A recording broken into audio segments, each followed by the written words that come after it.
الحمد لله الذي لم يتخذ ولدا ولم يكن له شريك في الملك ولم يكن له ولي من الذل وكبره تكبيرا. قال الله تبارك وتعالى: من عمل صالحا من ذكر أو أنثى وهو مؤمن فلنحيينه حياة طيبة ولنجزينهم أجرهم بأحسن ما كانوا يعملون. قال الله تبارك وتعالى: الذين ينفقون في السراء والضراء والكاظمين الغيظ والعافين عن الناس والله يحب المحسنين. قال النبي صلى الله تعالى عليه وسلم: ارحموا من في الأرض يرحمكم من في السماء. قال النبي صلى الله تعالى عليه وسلم: بلغوا عني ولو آية أو كما قال صلى الله تعالى عليه وسلم.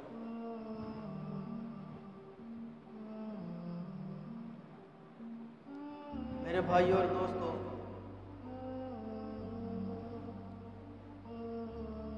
زندگی خوبصورت بنانے کے دو اصول ہیں.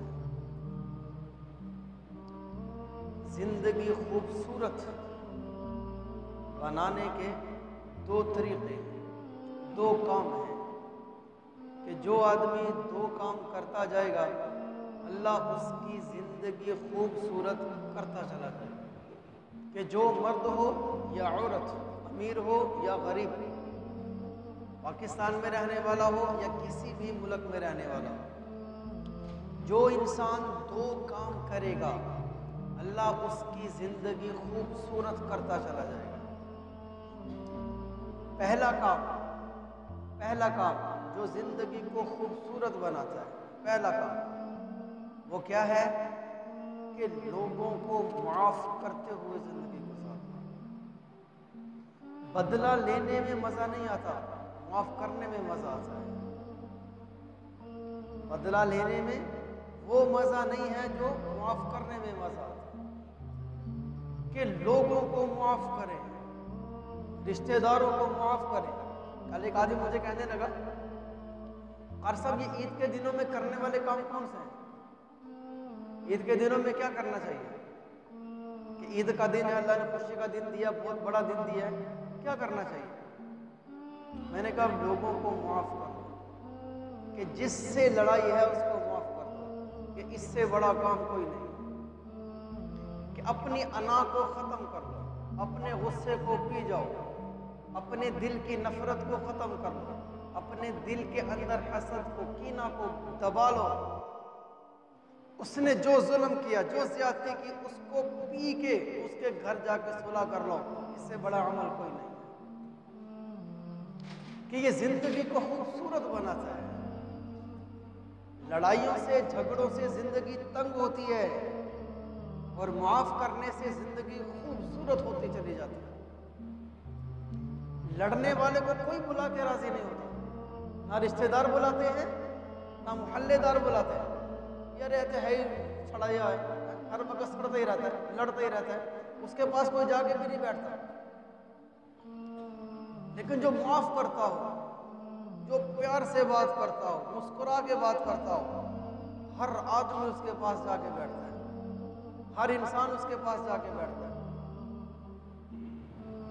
کہ اللہ کے نبی فرما رہے ہیں صلی اللہ علیہ وسلم، اللہ کے نبی فرما رہے ہیں کہ جو لوگوں کو جلدی معاف کر دیتا ہے اللہ تعالیٰ قیامت کے دن اس کو جلدی معاف کر دے گا. کہ جو لوگوں کو جلدی معاف کر دے گا. آج تو معافیاں مانگ لوگ تھک جاتے ہیں، معاف کرنے والے تو کرتے نہیں، سخت ہو گئے ہیں دل.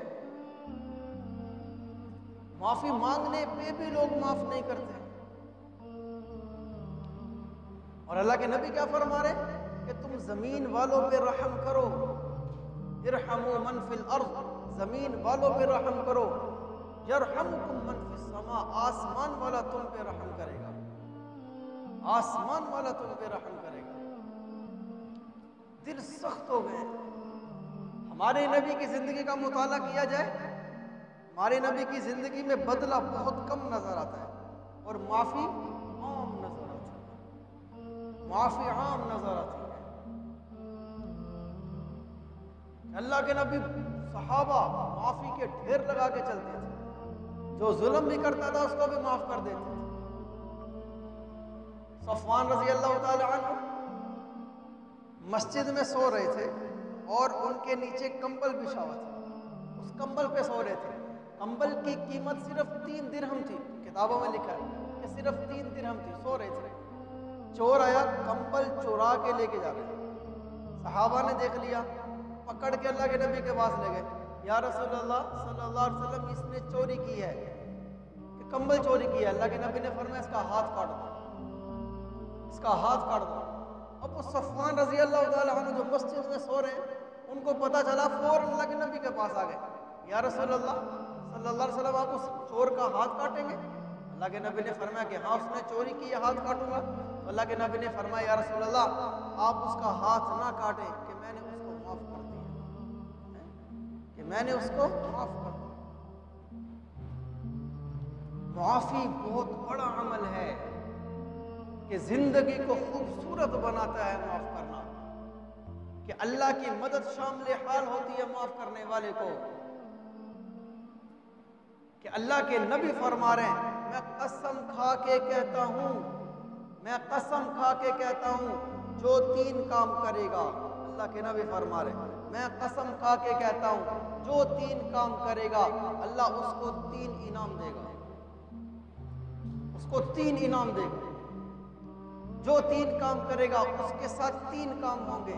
اللہ کے نبی فرما رہے ہیں کہ پہلا، اللہ کے نبی نے فرمایا کہ میں قسم کھا کے کہتا ہوں کہ جو مانگنے کا دروازہ کھولے، سوال کرنے کا دروازہ کھولے، لوگوں سے مانگتا پھرے، حکومتوں سے مانگتا پھرے، جو سوال کا دروازہ کھولے، اللہ کے نبی فرما رہے ہیں کہ اللہ اس پہ فقر کا دروازہ کھول دے گا. اللہ اس کی محتاجی کو کبھی ختم، اللہ کے نبی قسم کھا رہے ہیں کہ جو لوگوں سے مانگے گا اللہ اس کی محتاجی کبھی ختم نہیں کرے گا، اللہ اس پہ فقر کا دروازہ کھول دے گا. دوسرا کام اللہ کے نبی فرما رہے ہیں، میں قسم کھا کے کہتا ہوں کہ صدقہ کرنے سے مال کم نہیں ہوتا، کہ اللہ کے راستے میں خرچ کرنے سے مال کم نہیں ہوتا. اللہ کے نبی کو قسم کھانے کی ضرورت بھی نہیں تھی، لیکن بات میں وزن پیدا کرنے کے لیے قسم کھا رہے ہیں کہ پکی بات ہے مال کم نہیں ہوتا. نظر آتا ہے کہ مال کم ہو رہا ہے، شیطان کہتا ہے کہ ہاں تیرا مال کم ہو رہا ہے، لیکن اللہ کے نبی فرما رہے ہیں کہ میں قسم کھا رہا ہوں کہ تیرا مال کم نہیں ہوگا، اللہ تجھے زیادہ دے گا. اور تیسری چیز اللہ کے نبی نے فرمائی، میں قسم کھا کے کہتا ہوں، میں قسم کھا کے کہتا ہوں کہ جو معافی مانگ لے گا اللہ اس کی عزت میں کمی نہیں کرے گا، اللہ اس کی عزت زیادہ ہی کرے گا. تو لوگوں کو معاف کرنا یہ ہے کرنے والے کام. لڑائی کرنا، جھگڑے کرنا، اور جا کے کسی کو گولی مار دینا، کسی کو جا کے مکے مارنا، اس کے گھر میں جا کے لڑائی، لوگوں کو ساتھ لے کے چلے جانا، لڑکوں کو ساتھ لے کے چلے جانا، لڑائی کرنا، یہ کوئی کمال نہیں ہے. معاف کرنا یہ کمال ہے. پہلوان وہ نہیں ہے جو اپنے دشمن کو گرا دے، پہلوان تو وہ ہے جو معاف کرتا. بہادر تو وہ ہے جو معاف کر رہے. لڑائی کرنے کے لیے بہادری نہیں چاہیے ہوتی، اس کے لیے صرف جوش چاہیے ہوتا ہے. معاف کرنے کے لیے بہادری چاہیے ہوتی ہے کہ دل بڑا کرنا ہوتا ہے کہ معاف کرنا پڑے گا. اس نے میرے ساتھ ایسے کیا، ایسے کیا، ایسے کیا، پھر بھی معاف کرنا، اس کو بہادری کہتے ہیں. عروہ بن مسعود رضی اللہ تعالی عنہ طائف سے چلے اللہ کے نبی کے پاس، طائف سے سفر کر کے اللہ کے نبی کے پاس پہنچے، کلمہ پڑھ کے مسلمان ہو گئے. اب اللہ کے نبی سے اجازت لی اور واپس اپنے وطن طائف پہنچ گئے. اب آ کے لوگوں کو دین کی دعوت دینا شروع کر دی کہ لوگوں کو دین کی طرف بلا رہے ہیں. اب لوگ عروہ بن مسعود رضی اللہ تعالی عنہ کے خلاف ہو گئے اور ان کو قتل کرنے کے منصوبے کرنے لگے. صبح ہوئی، عروہ بن مسعود رضی اللہ تعالی عنہ نے کھڑے ہو کے اذان دے دی، کھڑے ہو کے اذان دے دی کہ جہاں مخالفت چل رہی ہے ان میں کھڑے ہو کے اذان دے دی، اللہ اکبر اللہ اکبر، کہ اللہ بڑا ہے اور کوئی بڑا نہیں ہے. اذان دے دی. ایک قبیلہ تھا، قبیلہ مالک، اس کے ایک شخص نے جب اذان سنی اس نے تیر نکالا، عروہ بن مسعود رضی اللہ تعالیٰ عنہ کے مارا، تیر لگا اور وہ زخمی ہو گئے۔ اب عروہ بن مسعود رضی اللہ تعالیٰ عنہ کے خاندان والے سارے نکل کے آگئے، اسلحے سے لیس ہو گئے، تلواریں، نیزے، تیر اور اسلحہ لے کر باہر کھڑے ہو گئے اور اونچی آواز سے کہنے لگے کہ جب تک ہم قبیلہ مالک کے 10 سرداروں کو قتل نہیں کر دیں گے تب تک خاموش ہو کے نہیں بیٹھیں گے، تب تک چین سے نہیں بیٹھیں گے۔ صرف ہمارے آدمی کو زخمی کر دیا، ہمارے قبیلے والے کو زخمی کر دیا، رشتہ دار کہنے لگے کہ ہمارے بھتیجے کو زخمی کر دیا، میرے بھانجے کو زخمی کر دیا، کھڑے ہو گئے لڑائی کے لیے۔ ادھر قبیلہ مالک والے کھڑے اور ادھر خاندان کہ لڑائی ہونے لگی آمنے سامنے سے۔ عروہ بن مسعود رضی اللہ تعالیٰ عنہ کو پتہ چلا تو زخمی حالت میں اٹھ کے باہر آ گئے اور اپنے خاندان والوں سے کہنے لگے کہ لڑائی نہ کرو، میں نے قبیلہ مالک کو معاف کر دیا، میں نے قبیلہ مالک کو معاف کر دیا۔ ہمارے کوئی تھپڑ مار دینا، ایک تھپڑ، رشتہ دار پوری زندگی اس کا جنازہ تک نہیں پڑھتے، بولنا تو بڑی دور کی بات ہے، اس کا جنازہ تک نہیں پڑھتے، کس نے مجھے تھپڑ مارا ہے، ادھر تیر لگ رہا ہے اور کیا کہہ رہے ہیں، لڑائی نہیں کرو، میں نے معاف کر دیا ہے۔ یہ معاف کرنے والے کا دل بڑا ہوتا ہے، معاف کرنے والے کا دل بڑا ہوتا ہے، یہ کرنے والے کام ہیں۔ خیبر کے موقع پر یہودی عورت تھی نا، اللہ کے نبی کو کھانا بھیجا، کھانے میں زہر ملا کے بھیجا۔ اب اللہ کے نبی نے کھانا کھایا، پہلا لقمہ کتابوں میں لکھا ہے اللہ کے نبی نے جب منہ میں لیا فوراً پہچان گیا کہ اس میں زہر ملا ہوا ہے، لیکن تب تک زہر اپنا کام کر چکا تھا۔ اللہ کے نبی نے صحابہ سے فرمایا اس یہودی عورت کو بلا کے لاؤ، اللہ کے نبی کے سامنے۔ اللہ کے نبی نے فرمایا تم نے زہر ملایا کھانے میں؟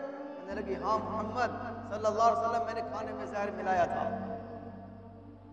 اب وہ عورت ڈر بھی گئی اور کیا کہنے لگی کہ مجھے معاف کر دے، مجھ سے غلطی ہو گئی۔ اللہ کے نبی کے زہر کھا چکے ہیں، زہر اندر سرایت کر گیا جسم میں، اور کیا کہہ رہی مجھے معاف کر دے، مجھ سے غلطی ہو گئی۔ اور اللہ کے نبی کیا فرما رہے کہ جا تجھے معاف، کہ زہر دینے والے کو معاف کر۔ ہم تو سگے باپ کو معاف نہیں کرتے، اللہ معاف کر۔ کس نے مجھے جائیداد میں سے حصہ نہیں دیا، سگے باپ کو معاف نہیں کرتے، سگے بھائی کو معاف نہیں کرتے، سگے چچا کو معاف نہیں کرتے۔ زندگی خوبصورت بنتی ہے معاف کرنے سے، کہ لوگوں کو معاف کریں، بدلے نہ لیں، معاف کریں، اللہ پہ چھوڑنا سیکھیں، اللہ کے لیے معاف کرنا سیکھیں۔ پھر دیکھو اللہ کیسے عزتوں کے پہاڑ لگاتا ہے، اللہ کیسے بلندیوں پہ اٹھاتا ہے، اللہ پستیوں سے بچائے گا، اللہ پوری کائنات کے لوگوں میں عزت ڈال دے گا جو اللہ کے لیے معاف کرنا سیکھیں۔ یہ معاف کرنا سیکھیں کہ اللہ کے نبی نے اپنے چچا کے قاتل کو معاف کیا، حبشی ہندا نے تیار کیا ہے غلام کو، ہندا نے تیار کیا ہے غلام کو، اور اس کو کہا کہ تجھے پیسے بھی دوں، مال و دولت بھی ملے گا، ہر چیز ملے گی، کیا کر؟ اللہ کے نبی کے چچا حضرت حمزہ رضی اللہ تعالی عنہ ان کو قتل کرنا ہے، ان کو قتل کرنا ہے۔ حبشی تیار ہو گیا، احد کی لڑائی چل رہی ہے، احد کی لڑائی میں حضرت حمزہ رضی اللہ تعالیٰ عنہ کو ڈھونڈتا پھر رہا ہے، حبشی ڈھونڈتا پھر رہا ہے۔ حضرت حمزہ رضی اللہ تعالیٰ عنہ پہ نگاہ پڑی کہ سامنے لڑ رہے ہیں اور شیر کی طرح لڑ رہے ہیں، اور اللہ کے نبی نے فرمایا حمزہ تو اسد اللہ و اسد رسولی، کہ حضرت حمزہ اللہ کا بھی شیر ہے، اللہ کے نبی کا بھی شیر ہے۔ اللہ کے نبی فرما رہے ہیں کہ شیر کی طرح لڑ رہے تھے، کہ کوئی پاس نہیں آ رہا تھا، کہ جو پاس آتا اس کے ٹکڑے کر دیتے، اس کو جہنم رسید کر رہے تھے کفار کو۔ اور حبشی حضرت حمزہ رضی اللہ تعالیٰ عنہ کی بہادری دیکھ کے ڈر گیا کہ سامنے سے وار نہیں کر پاؤں گا، اب وہ پیچھے سے گیا کہ پیچھے سے وار کرتا ہوں، کہ بزدل کا کام ہوتا ہے پیچھے سے وار کرنا، پیچھے سے وار کرتا ہوں۔ تو حبشی نے پیچھے سے نیزہ مارا تو حضرت حمزہ رضی اللہ تعالیٰ عنہ کے سینے کے آر پار ہو گیا، اور حمزہ رضی اللہ تعالیٰ عنہ اسی وقت شہید ہو گئے۔ ہندا کو پتا چلا کہ حمزہ شہید ہو گئے رضی اللہ تعالیٰ عنہ، تو فوراً آئی لاش میں کہ ہاں حبشی تو نے کمال کر دیا، تو نے قتل کر دیا حمزہ کو، جس کے لیے میں نے تجھے کھلایا تھا پلایا تھا، جس کے لیے تجھے میں نے مال و دولت دیا تھا، قتل کر دیا۔ اب صرف قتل نہیں، ہندا نے کیا کیا، حضرت حمزہ رضی اللہ تعالی عنہ کا ناک کاٹ دیا، آنکھیں نکال دی، کان کاٹ دیے، سینہ چاک کیا، دل کو نکالا، کلیجے کو نکال کے دانتوں سے چبایا، اور فخر کر رہی تھی کہ ہاں آج میں نے بدلہ لے لیا، آج میں نے قتل کر دیا۔ جنگ کے بعد اللہ کے نبی اپنے چچا کو تلاش کر رہے ہیں. صحابہ سے پوچھا کہ میرے چچا نظر نہیں آ رہے, ڈھونڈ کے لاؤ کدھر ہے. اب صحابہ حضرت حمزہ رضی اللہ تعالیٰ عنہ کو ڈھونڈنے کے لیے گئے تو کیا دیکھ رہے ہیں کہ لاش پڑی ہے. اللہ کے نبی کو اطلاع دی, اللہ کے نبی آئے اور جب حضرت حمزہ رضی اللہ تعالیٰ عنہ کی لاش کو دیکھا, اللہ کے نبی کی سسکیاں بند گئی رونے کی وجہ سے کہ ہائے میرے چچا, ہائے میرے چچا. کہ آنکھیں بھی نکلی ہوئی ہیں, ناک بھی کٹا ہوا ہے, کان بھی کٹے ہوئے ہیں, سینہ بھی کھلا ہوا ہے, دل بھی باہر نکلا ہوا ہے, کلیجہ بھی چبایا گیا ہے. ہائے میرے چچا, ہائے میرے چچا. اتنا غصہ اللہ کے نبی کو تھا کہ اللہ کے نبی نے فرمایا حبشی جہاں ملے اس کو قتل کر دو. اللہ کے نبی نے اعلان کیا کہ صحابہ جہاں حبشی ملے اس کو قتل کر دو. حبشی کو یہ اطلاع ملی, وہ بھاگ گیا, مدینہ چھوڑ کے نکل گیا کہ مجھے قتل کر دیا جائے گا, مجھے قتل کر دیا جائے گا. اب اللہ کے نبی نے صحابہ سے فرمایا کہ میرے چچا کو کفن دو. کفن دیا گیا, جنازہ سامنے رکھا گیا. 70 صحابہ احد میں شہید ہوئے, 70 صحابہ. اب ایک صحابی کا جنازہ آتا, پڑھا کے اٹھا لیا جاتا. حضرت حمزہ رضی اللہ تعالیٰ عنہ کا جب جنازہ پڑھا کے اٹھانے لگے, اللہ کے نبی نے فرمایا کہ نہیں اٹھاؤ, رکھا رہنا, نہیں اٹھاؤ. دوسرے صحابی کا جنازہ آتا, اٹھا لیا جاتا. تیسری کا آتا, پڑھ کے اٹھا لیا جاتا. حضرت حمزہ رضی اللہ تعالیٰ عنہ کا جنازہ اللہ کے نبی نے 70 دفعہ پڑھا کہ نہیں اٹھایا. میرے چچا, اتنا دکھ تھا کہ چچا کے قاتل. حبشی اپنا چہرہ چھپا کے مدینہ آیا, مسجد نبی میں گیا, اللہ کے نبی کے سامنے ایک دم اپنا چہرہ کھولا اور کیا کہنے لگا, اشہد ان لا الہ الا اللہ واشہد ان محمد عبدہ ورسولہ. صحابہ نے دیکھا کہ حبشی آیا ہے, تلواریں نکال لی, یا رسول اللہ ہم قتل کرتے ہیں. اللہ کے نبی نے فرمایا کہ نہیں, ٹھہر جاؤ, کہ اس نے اب کلمہ پڑھ لیا ہے, کہ اس نے اب کلمہ پڑھ لیا ہے. اللہ کے نبی نے فرمایا کہ میں نے حبشی کو معاف کر دیا, اس نے کلمہ پڑھ لیا. چچا کے قاتل کو اللہ کے نبی نے فرمایا اچھا میں تمہیں کچھ نہیں کہتا, میں تمہیں امان دیتا ہوں, لیکن مجھے ایک بات بتاؤ کہ تم نے میرے شیر جیسے چچا کو قتل کیسے کیا, قتل کیسے کر دیا. وہ حبشی کہنے لگا کہ یا رسول اللہ صلی اللہ علیہ وسلم ہمت نہیں تھی قتل کرنے کی, سامنے سے تو بالکل نہیں وار کر سکتا تھا کہ ڈر لگ رہا تھا, میں نے پیچھے سے وار کیا تھا, میں نے پیچھے سے وار کیا اور نیزہ مارا, حضرت حمزہ کے آر پار ہو گیا. وہ قتل کی داستان سنا رہا تھا اور ہمارے نبی کے آنسو نکل رہے تھے کہ میرے چچا کا قاتل. اللہ کے نبی نے فرمایا کہ حبشی میں نے تجھے معاف کر دیا ہے, لیکن تو میرے سامنے نہ آیا کر, کہ تو میرے سامنے آتا ہے مجھے میرے چچا یاد آ جاتا ہے. معاف کرنا سیکھیں. اور وہ ہندا جس نے حضرت حمزہ رضی اللہ تعالیٰ عنہ کی ناک کاٹ دی تھی, کان کاٹ دیے تھے, آنکھیں نکال دی تھی, سینہ چیر کر کے دل نکالا, کلیجہ نکالا تھا, فتح مکہ کے موقع پر اللہ کے نبی نے فرمایا کہ ہندا جا, میں نے تجھے بھی معاف کر دیا, جا میں نے تجھے بھی معاف کر دیا. کہ یہ معاف کرنا بہت بڑا کام ہے. معاف کرنے کے لیے دل جگر چاہیے ہوتا ہے. پھر بھائیو زندگی خوبصورت ہو جاتی ہے معاف کرنے کے ساتھ. جو ظلم کرے معاف کر دو, جو زیادتی کرے معاف کر دو, بدلہ نہیں لو, معاف کر دو کہ جا تجھے اللہ کے لیے معاف کیا ہے. مکہ میں ایک اسلحہ ڈیلر تھا, اسلحہ ڈیلر. وہ اسلحہ بیچا کرتا تھا, لوگ اس سے کرائے پہ بھی اسلحہ لے کے جاتے تھے, ادھار میں لے کے جایا کرتے تھے. اس کا نام تھا صفوان بن امیہ. مکہ میں یہ اسلحہ ڈیلری کا کام کرتا تھا, لوگ ادھار اسلحہ بھی لے کے جاتے تھے. غزوہ حنین کے موقع پر اللہ کے نبی نے خود اس صفوان بن امیہ سے اسلحہ ادھار لیا تھا غزوہ حنین کے موقع پر, کہ اسلحہ کا ڈیلری کا کام کرتا تھا, بہت بڑا ڈیلر تھا اسلحے کا. اب اس نے ایک آدمی کو تیار کیا, اس کا نام تھا عمیر بن وہب. ایک آدمی کو تیار کیا اور کیا کہنے لگا, عمیر بن وہب غربت اتنی تھی کہ کھانے کو کچھ نہیں ہوتا تھا, غربت انتہا کی تھی. تو صفوان بن امیہ کہنے لگا کہ تیرے گھر کا سارا خرچہ میرے ذمہ, جب تک میری زندگی ہے تب تک خرچہ میں تیرے گھر میں دوں گا, کہ پوری زندگی تیرے گھر کا خرچہ میرے ذمہ, کہ تیرے گھر میں کبھی فاقہ نہیں آئے گا, راشن تیرے گھر میں ہر وقت موجود ہوگا. ایک کام کر میرا. عمیر بن وہب کہنے لگے بھی کیا کام کروانا ہے؟ تو صفوان بن امیہ کہنے لگا یہ تلوار لے جاؤ, اس کو میں نے زہر لگایا ہوا ہے, کہ 1 مہینے سے یہ زہر میں پڑی ہوئی ہے, کہ زہر آلود ہو چکی ہے, اس کو میں نے زہر لگایا ہوا ہے. او مدینے جاؤ, اور وہ مسلمانوں کے جو نبی ہے محمد صلی اللہ علیہ وسلم، اس کو قتل کر دو، اس کو قتل کرو۔ بدلے میں کیا ہے کہ پوری زندگی تیرے گھر کا خرچہ اٹھاؤں، کہ تیرے تنگستی کو دور کر دوں گا، تیرے فقر فاقوں کو دور کر دوں گا، خرچہ اٹھاؤں گا۔ عمیر بن وہب تنگ دستی کے ڈر سے اور اس لالچ سے کہ چلو گھر والے کچھ کھا لیں گے، تلوار لے کے مدینے کی طرف گئے۔ جب مدینہ میں پہنچے صحابہ کو کھٹک گئی کہ یہ کوئی ہے، گرفتار کر کے اللہ کے نبی کے پاس لگے، یا رسول اللہ یہ نیا آدمی آیا ہمیں مشکوک لگتا ہے، نیا آدمی آیا ہمیں مشکوک لگتا ہے۔ اللہ کے نبی نے فرمایا بھی کون ہو تم اور کیا کرنے آئے ہو؟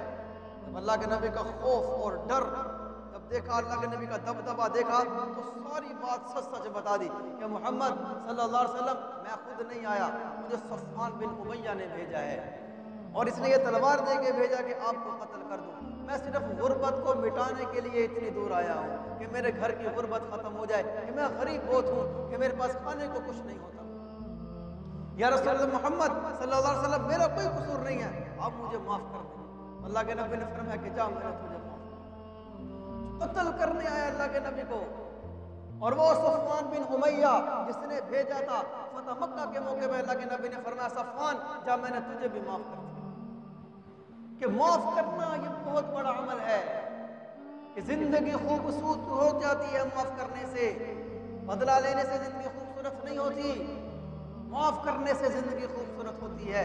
دل جڑ جاتے ہیں معاف کرنے سے، محبتیں زیادہ ہو جاتی ہیں معاف کرنے سے، نفرتیں ختم ہو جاتی ہیں معاف کرنے سے، کہ اللہ کے لیے معاف کرو، اللہ کے لیے معاف کرو۔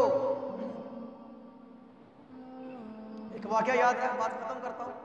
ایک واقعہ یاد آیا، حضرت زینب رضی اللہ تعالی عنہ اللہ کے نبی کی بڑی بیٹی، ہجرت کا وقت آیا، سب ہجرت کر کے مکہ سے مدینہ، کہ اللہ کے نبی بھی ہجرت کر کے مکہ سے مدینہ آ گئے۔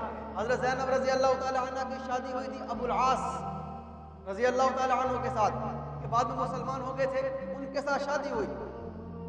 تو جب ہجرت کر کے سارے مدینہ جا رہے تھے تو ابو العاص کہنے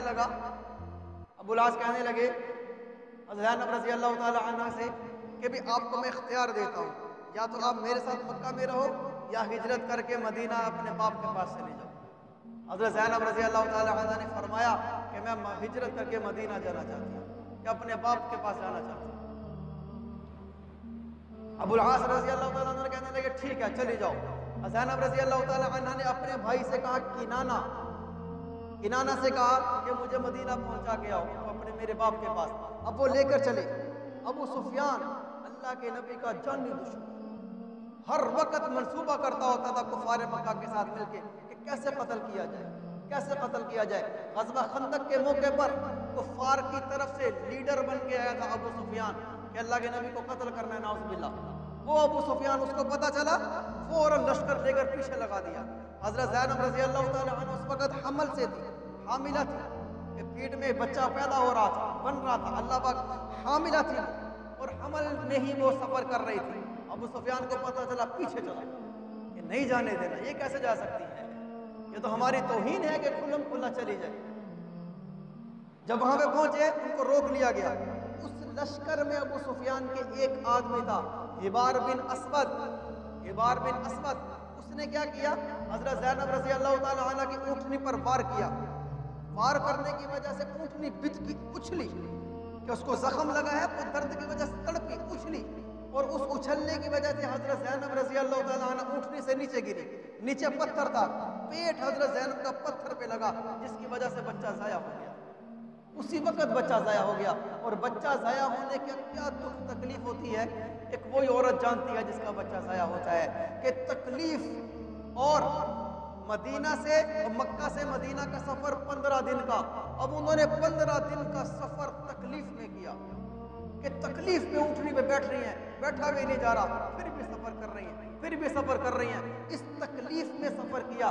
اور 15 دن کے بعد اللہ کے نبی کے پاس مکہ میں پہنچی، اور اللہ کے نبی نے مدینے سے صحابہ کو بھگایا تھا کہ جاؤ میری بیٹی کو بعثت لے کر آؤ، اور وہ سارا قافلہ مکہ میں اللہ کے نبی کے مدینہ میں پہنچا، تو اللہ کے نبی نے اپنی بیٹی کو دیکھا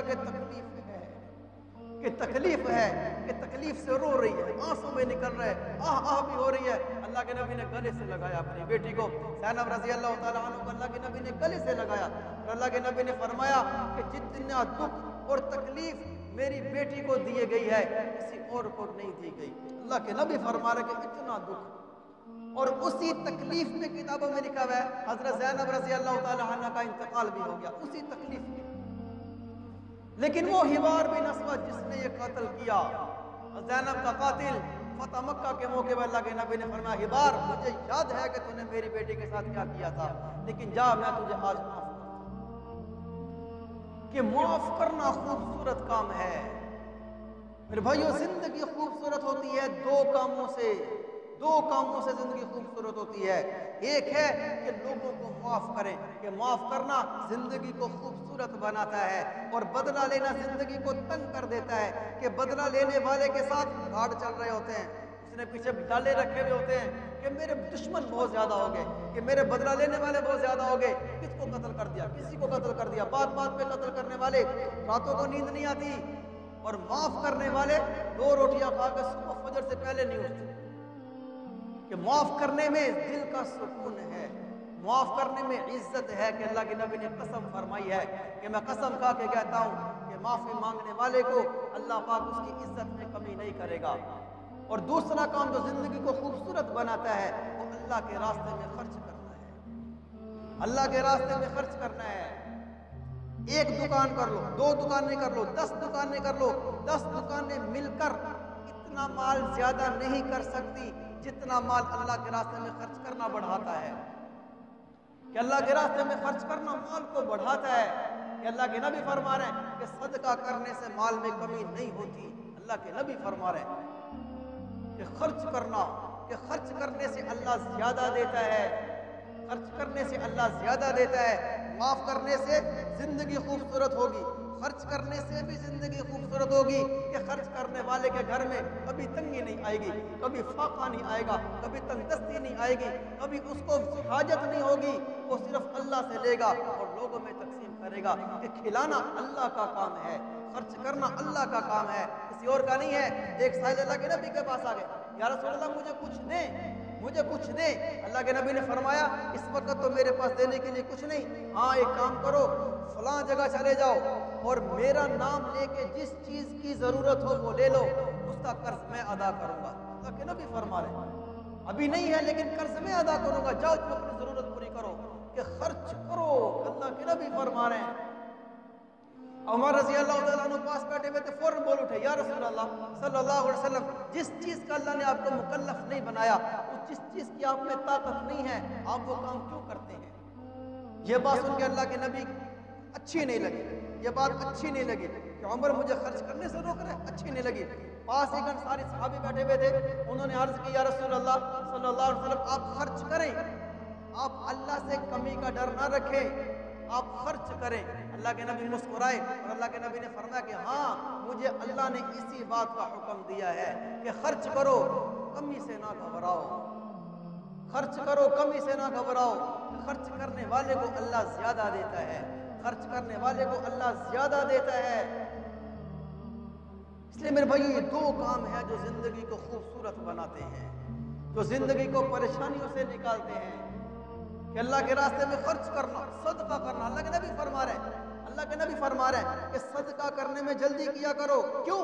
کیونکہ تکلیفیں، پریشانیاں، مصیبتیں اگر یہ دوڑ لگائیں تو یہ صدقے سے آگے نہیں نکل سکتی، یہ صدقے سے آگے نہیں نکل سکتی، کہ صدقہ پہلے پہنچ کے ان کو پیچھے کر دے گا۔ تکلیف آنی بھی ہوگی صدقہ روک لے گا، مصیبت آنی بھی ہوگی صدقہ کرنا روک لے گا، پریشانی آنی بھی ہوگی صدقہ کرنا روک لے گا۔ کہ اللہ کے نبی فرما رہے ہیں یہ صدقے سے آگے نہیں بڑھ سکتی۔ اس لیے اللہ کے نبی فرما رہے ہیں قیامت کے دن صدقہ مومن کے اوپر سایہ ہوگا، سایہ، جس دن سورج سوا نیزے پر ہوگا اور یہ پہاڑ، ٹیلے سب ختم، درخت سب ختم ہو جائیں گے، چٹیل میدان ہوگا، چٹیل میدان جہاں چھاؤں کا ذرہ بھی نہیں ہوگا، سورج سوا نیزے پہ ہوگا۔ اللہ کے نبی فرما رہے ہیں قیامت کے دن اس موقع پر صدقہ کرنے والوں کا جو صدقہ ہے وہ سایہ بن کے سب پہ کھڑا ہو جائے گا بادل کی۔ تو یہ 2 کام میرے بھائیوں، یہ 2 کام زندگی کا مقصد بنا ہے۔ یہ 2 کام، دونوں کاموں سے شیطان بہت روکتا ہے۔ اس کی نہیں ماننی، رحمان کی مان کے چلنی ہے۔ شیطان کی ماننے سے جہنم رسید ہو جائیں گے، رحمان کی مان کے چلیں گے جنت کے حقدار بن جائیں گے۔ کہ اللہ کہہ رہا ہے کہ معاف کرنا یہ زندگی کا مقصد بناؤ، اور صدقہ کرنا، خرچ کرنا اللہ کے راستے میں یہ زندگی کا مقصد بناؤ کہ یہ دو کام ہیں جو زندگی کو خوبصورت بناتے چلے جاتے ہیں۔ اللہ عمل کی توفیق عطا فرمائے۔